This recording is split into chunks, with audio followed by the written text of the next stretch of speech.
In the 1967-68 season, the San Diego Rockets joined the NBA as a brand new franchise. The city grew in population and wealth and seemed like a good new market to open west. So why was the team called the Rockets? Many people believe it's related to the Space Center in Houston. You know, the one made famous with the phrase, "Houston, we have a problem." But that is just a happy coincidence for the franchise. It received the name Rockets as an homage to the General Dynamics Center in San Diego, which had developed the Atlas missile and booster rocket program. How did the San Diego Rockets do on the court? Their first draft pick was Pat Riley, a decent player but a future Hall of Fame coach. But the team was weak and broke the all-time record for losses with 67 in their first season. Bad on-court performances and inadequate incomes for NBA teams everywhere led founder Robert Breitbart to sell the team to a Houston-based conglomerate. And so, in 1971-72, the Houston Rockets were born, becoming the first NBA franchise in the state of Texas. The team got its first genuine star in 1976, when it traded the Buffalo Braves some draft picks for center Moses Malone. He won 2 MVPs with the team and earned the nickname Chairman of the Boards, honestly by leading the league in rebounds 6 times. When they reached the 1981 NBA Finals against the Boston Celtics, Malone led the Rockets to their grandest heights yet. However, they lost in 6 games as Larry Bird picked up his first title. However, financial problems forced the Rockets to trade Malone to the Sixers, where he immediately won a 3rd MVP award. Houston plummeted to an atrocious 14-68 record in 1982-83, but that was a blessing in disguise, as the Rockets made the most of their number 1 NBA draft pick in 1983, picking up 7'4" Ralph Sampson out of the University of Virginia. The following year, they had the top pick and picked a big guy again. This time it was Hakeem Olajuwon, a Nigerian center from the local Houston College. So why did Houston bring in 2 massive centers?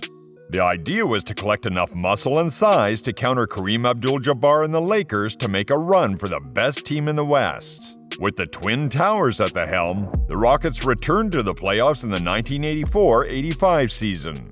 Unfortunately, in 1986, the daring plan to beat the Lakers through sheer height advantage panned out. Hakeem and Sampson seriously outblocked and outrebounded Kareem. But they also found it easy to outrun the veteran center with their youthful exuberance. Indeed, the Rockets beat the Lakers in the playoffs, the only team in the West to ever defeat the Showtime-era team. But once again, Houston fell to Bird and the Celtics in the final. Their height was kept in check by Robert Parrish, Kevin McHale, and Bill Walton while Boston slaughtered Houston on the perimeter. That excellent Houston team soon fell apart. 2 of their players were suspended for drug use, and Sampson developed a serious injury problem. He was quickly traded to the Warriors. Though the Twin Towers partnership had been dissolved, Hakeem remained the cornerstone of a rebuild, but the Rockets struggled over the next few seasons. The turning point came in 1991-92 when Rudy Tomjanovich was appointed head coach. Rudy had been a star guard for the Rockets in the 1970s and understood the city and team. The 1992-93 team made the playoffs, but there were greater things to come. Aside from Hakeem, the 1993-94 squad was a balanced but unspectacular bunch. But they played the game right, and their star had one of the greatest seasons ever, winning both MVP and Defensive Player of the Year honors. That year, Kenny Smith, Robert Horry, and bad boy Vernon Maxwell were the most important role players. Meanwhile, Mario Elie and rookie Sam Cassell came off the bench. The Rockets broke the franchise record with 58 wins. The playoffs were often a real struggle in 1993-94. The best remembered setback came when the Rockets lost the first 2 games of the Western Conference semis to the Suns. The press labeled Houston Choke City. However, the moniker did not stick. When they came back to win in 7, Hakeem and the boys were rebranded Clutch City. Then they beat the Knicks in the NBA Finals after again falling behind in the series. The champions struggled during the 1994-95 regular season. Instead of resting on their laurels, the Rockets brought in a second All-Star to bolster Olajuwon. Clyde Drexler had played with Hakeem at Houston College and was already an 8-time All-Star when he signed with the Rockets. The team had finished an unimpressive 6th in the West, but Clyde the Glide helped the team to a second straight title, sweeping Shaquille O'Neal and the Orlando Magic. It was the greatest team in Rockets history, and their accomplishments were nothing short of remarkable. Bringing in Drexler had worked like a charm, so Houston tried to recreate the magic by signing more aging stars. The best known among them was Charles Barkley and Scottie Pippen, but the Rockets were unable to recreate their mid-decade form. Barkley had some good years with the team but retired in 1999, and Pippen was never a comfortable fit. So it was the first but not the last time the super team method would fail to achieve the desired results. The fans were frustrated by the high expectations and low achievements. Some blamed the change of uniforms, from the classic to yellow and red logos on a white uniform to navy blue and silver colors with a cartoonish logo. Things got so bad that in 2000-2001, Hakeem requested a trade and ended his career in Toronto. When Coach Rudy resigned after a bladder cancer diagnosis, it was indeed the end of an era. The great thing about having truly terrible seasons are the draft picks you get to accumulate. In the 1980s, the Rockets turned things around by drafting Hakeem and Sampson. They hoped to recreate this dynamic by nabbing the 7'6" Yao Ming as the #1 pick in the 2002 NBA Draft. In 2004, they acquired Tracy McGrady, who many considered the best young talent in the NBA. The fans believed that they had acquired a dominant and title-worthy duo. In 2005, the Rockets enjoyed a 54-win season before being eliminated by the Mavericks. It seemed like a minor setback on the way to a glorious era. But visions of glory proved illusory. McGrady was injured the following season and the Rockets missed the playoffs. In 2005-2006, Tracy and Yao had an excellent regular season and brought the team back to the playoffs.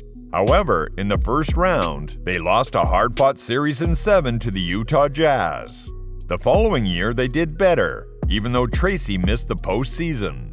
The Rockets reached the West Semi against the Lakers, but then tragedy struck. Yao broke his foot and Los Angeles advanced. Those injuries were no mere setbacks. Ming would end up retiring before age 30 due to reoccurring and excruciating injuries.